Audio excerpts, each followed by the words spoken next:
הגעתי למסעדה, ואיך יודעים שהיה סילבסטר? תראו איזה נזקים של ונדליזם. התמונה הזאת עולה המון כסף.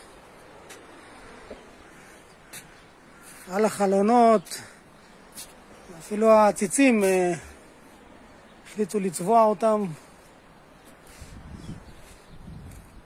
תינופת, שאריות, גם הכיסאות האלה, חלק הצלחתי לנקות, אבל זה כבר כנראה הכיסא בר הזה הלך. גם פה תינופת. אפילו שולחנות חדשים שצבענו, החליטו לצבוע בצבע שלהם. אבל זה הכל צבוע חדש והרסו את זה.